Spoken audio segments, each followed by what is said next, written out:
ഈശോ മിശിഹായ്ക്ക് സ്തുതിയായിരിക്കട്ടെ. പ്രിയ മാതാപിതാക്കളെ, ബെന്നിറ്റ് പ്രയർ അനുഗ്രഹത്തിൻ്റെ പ്രാർത്ഥന. ഇത് മക്കളെ അനുഗ്രഹിക്കുവാൻ മാതാപിതാക്കളായി നമ്മൾ നടത്തുന്ന അപൂർവമായ ഒരു ശുശ്രൂഷയിലാണ് നമ്മൾ പങ്കുചേരുക. പ്രിയപ്പെട്ട മാതാപിതാക്കളെ, മക്കളുടെ നിയോഗത്തെ സമർപ്പിച്ചുകൊണ്ട് ഒരു വർഷക്കാലം തുടർച്ചയായി രാവിലെയും വൈകുന്നേരവും വിശുദ്ധ ഗ്രന്ഥത്തിലെ ഓരോ വചനങ്ങൾ, അനുഗ്രഹത്തിൻ്റെ വചനങ്ങൾ ധ്യാനിച്ചുകൊണ്ട് മാതാപിതാക്കളായി നമ്മൾ മക്കളെ അനുഗ്രഹിക്കുന്ന അനുഗ്രഹത്തിൻ്റെ ശുശ്രൂഷ.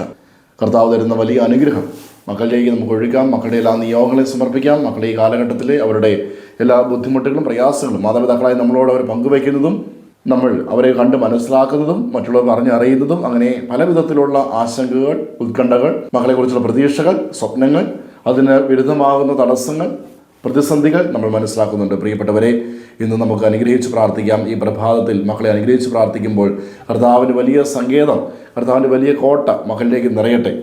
3-ാം സങ്കീർത്തനം ഇന്ന് നമ്മൾ ധ്യാനിക്കുന്നു. അതിൻ്റെ 3-ാം വചനം ഇങ്ങനെയാണ് പറയുക: കർത്താവേ, അങ്ങാണ് എൻ്റെ രക്ഷാകവചവും എൻ്റെ മഹത്വവും, എൻ്റെ ശിരസ്സുയർത്തി നിർത്തുന്നതും അവിടുന്ന് തന്നെ. പ്രിയപ്പെട്ടവരെ, കർത്താവാണ് എൻ്റെ രക്ഷാകവചം. മക്കളുടെ ജീവിതത്തിലെ രക്ഷാകവചമായി കർത്താവ് മാറുവാൻ, കർത്താവിൻ്റെ രക്ഷയിലേക്ക് മക്കളെ ചേർത്ത് വെച്ചുകൊണ്ട് നമുക്ക് പ്രാർത്ഥിക്കാം. ദൈവത്തിന് 1-ാം സ്ഥാനം കൊടുത്ത് ദൈവത്തോട് ചേർന്ന് നിന്ന് ദൈവത്തിൻ്റെ പ്രിയ മകനാണ്, മകളാണ് എന്ന് ഉറക്കെ പറയുവാൻ, അഭിമാനിക്കുവാൻ മക്കൾക്ക് ഇടയാകുവാനും അങ്ങനെ പ്രതിസന്ധികൾ നേരിടുവാൻ, പഠന തടസ്സങ്ങൾ, വൈകല്യങ്ങൾ, സ്വഭാവ രൂപീകരണത്തിലെ ബുദ്ധിമുട്ടുകൾ, രോഗങ്ങൾ, ബുദ്ധിമുട്ടുകൾ, അതിൽ നിന്നെല്ലാം മക്കൾ രക്ഷ നേടി ദൈവത്തിൽ ആനന്ദിക്കുവാനും മാതാപിതാക്കളെ നമുക്ക് സന്തോഷമായി മാറുവാനും ഈ പ്രഭാതത്തിൽ നമുക്ക് അനുഗ്രഹിച്ച് പ്രാർത്ഥിക്കാം. സങ്കീർത്തനം 3:3. കർത്താവേ, അങ്ങാണ് എൻ്റെ രക്ഷാകവചവും എൻ്റെ മഹത്വവും, എന്നെ ശിരസ്സുയർത്തി നിർത്തുന്നതും അവിടുന്ന് തന്നെ.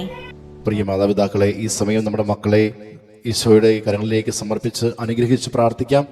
മക്കൾ അടുത്തുണ്ടെങ്കിൽ അവരുടെ ശിരസിൽ കൈവച്ചും അതിന് സാധിക്കാത്ത പക്ഷം അവരെ മനസ്സിലോർത്ത് അവരുടെ പേര് പറഞ്ഞ് നമുക്ക് പ്രാർത്ഥിക്കാം. ഈശോയെ, അവിടുന്ന് ദാനമായി നൽകിയ ഞങ്ങളുടെ മക്കളെ അവിടുത്തെ തിരുഹൃദയത്തിലേക്ക് സമർപ്പിക്കുന്നു. പിതാവിൻ്റെയും പുത്രൻ്റെയും പരിശുദ്ധാത്മാവിൻ്റെയും നാമത്തിൽ അപ്പനായ അമ്മയായ ഞാൻ എൻ്റെ മകനെ, എൻ്റെ മകളെ അനുഗ്രഹിക്കുന്നു. കർത്താവായ ഈശോയെ, ഞങ്ങളുടെ മക്കളുടെ ജീവിതത്തിൽ അവിടുന്ന് രക്ഷാകവചമായി മാറണമേ. അവിടുത്തെ മഹത്വം ദർശിച്ച് അവിടെ ശിരസ്സുയർത്തി നിർത്തിക്കുവാൻ ഞങ്ങളുടെ മക്കൾക്കിടയാകട്ടെ. അവിടുത്തെ പ്രിയ മകനായ മകളായി തീർന്നുകൊണ്ട് അതിൽ അഭിമാനിച്ച് തിരുസഭയുടെ അംഗമാണ് എന്ന ബോധ്യത്തിൽ പ്രാർത്ഥനാരൂപിയിൽ ഞങ്ങളുടെ മക്കൾ വളരട്ടെ. ആമേൻ. യേശുവേ നന്ദി. Hallelujah, hallelujah, hallelujah.